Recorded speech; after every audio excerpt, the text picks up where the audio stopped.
Hi and welcome to a new video. In this video I will be trying to teach you how you can improve your builds by adding texture, how to use texture, where to even add texture, and all the basics to texturing your builds. I've got some build examples at the end where I'm gonna show how I use them, and the beginning will be some walls and block palettes. We're just going to show off the different textures you can use and the different steps of texturing.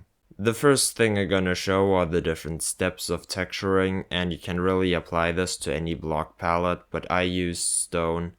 And here's first a plain stone wall. I would always start with that and then add on top.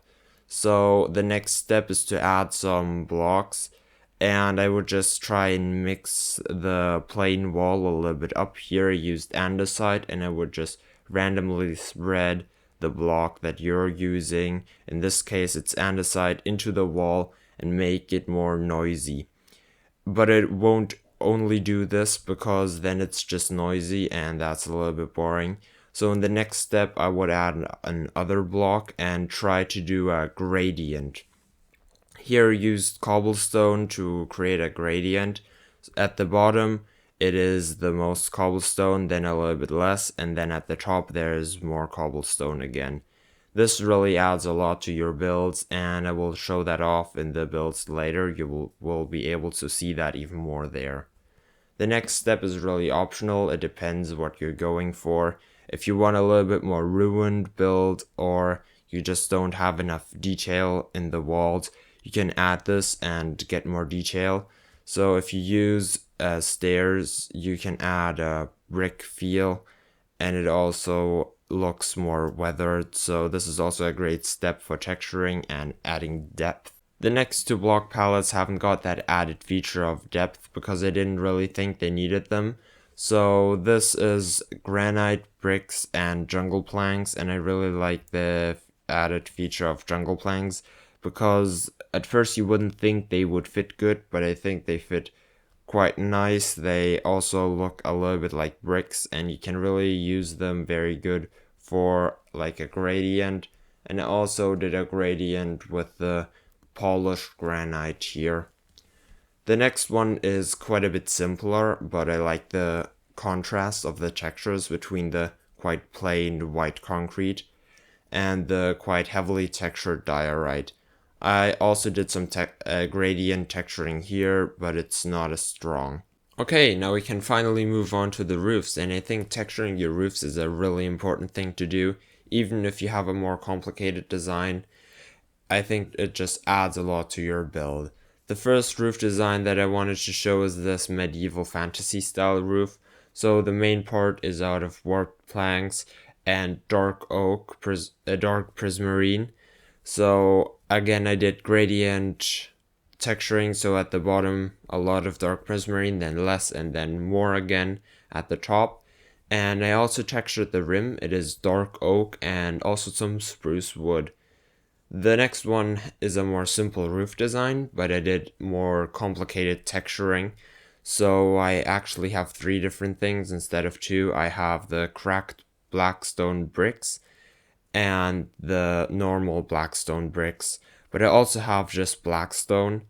And yeah, so I did random and non-gradient with the blackstone bricks and the cracked blackstone bricks, and I added the gradient with the blackstone then. So the simple roof design also gets more interesting. The last one is a little bit more complicated again, and for the rim I used dark oak again, and I also textured it with the spruce wood. For the main part I used spruce wood and spruce planks, and I also used stripped spruce logs again for texture, and I did a kind of gradient. The problem is when you use spruce planks, you can only use the stripped spruce on like every second step, but here it isn't a problem, but maybe it will be a problem with your build. Really depends.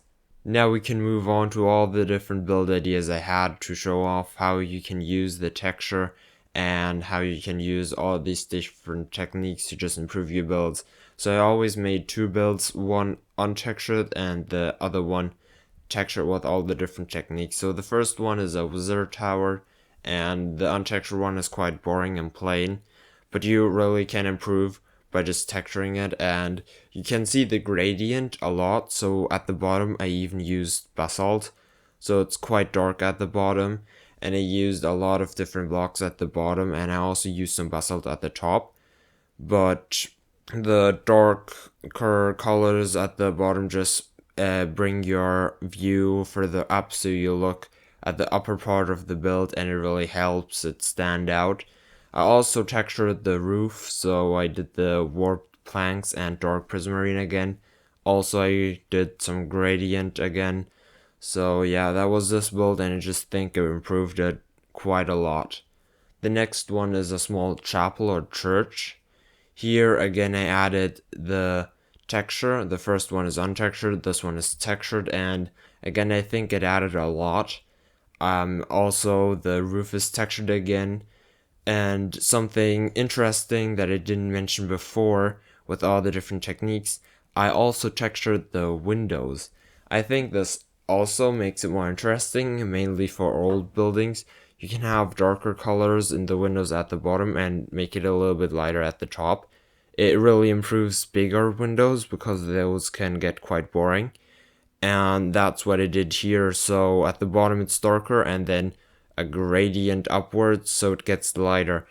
And that's what I also would add on bigger windows.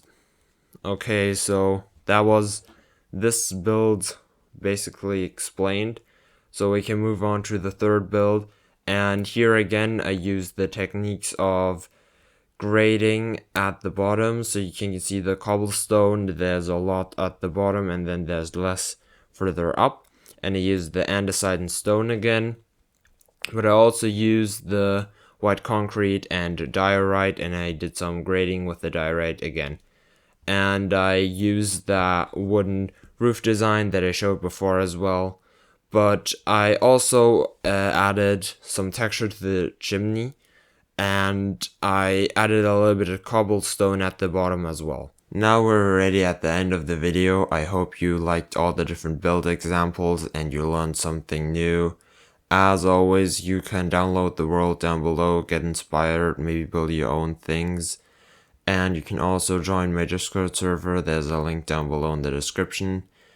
Thank you for sticking around till the end. It really means a lot to me. And if you enjoyed the video, it would be great if you could like. And if you're interested in more of this content, it would also be great if you could subscribe. I've not got much more to say then. Hope I see you in my next video. Bye!